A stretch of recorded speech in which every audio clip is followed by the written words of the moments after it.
Chapter 3, Mishnah 8. After explaining the rules for buying meat on Yom Tov, the Mishnah now discusses the rules for buying other foods. Although the sages permitted buying food items on Yom Tov, they required that it be done in a different manner than on weekdays. For this reason, they prohibited making precise measurements of the foods being sold.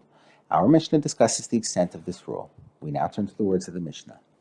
A person may say to his friend on Yom Tov, "Fill this container for me with food or liquid, even though its volume is known," but he may not do so with a container that he uses for measuring, since this is a weekday activity.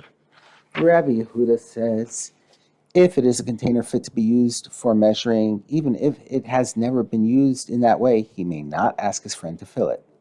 The Mishnah cites the practice of a certain righteous man to avoid the problem of measuring on Yom Tov.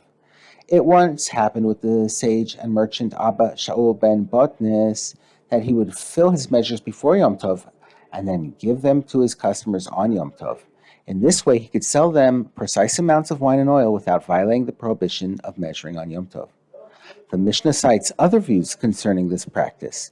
Abba Shaul, another Tana with a similar name, says, he, Abba Shaul ben Botnis, would do the same even on Chol HaMoed when measuring is permitted, because of the foaming of the measurements, that is, to allow the foam to settle so that he could then fill the measure to the brim. Since he was pressed for time on Chol HaMoed, he would do this the night before.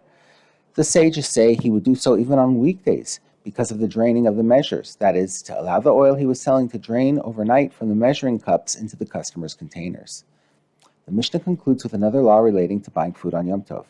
A person may go to the storekeeper with whom he is a regular customer and say to him on Yom Tov, "Give me a specific number of eggs or walnuts," because it is common for a private person to count items this way in his home. Mentioning the number of items one wants is therefore not an act specifically associated with buying and selling, and is thus not forbidden as a weekday activity.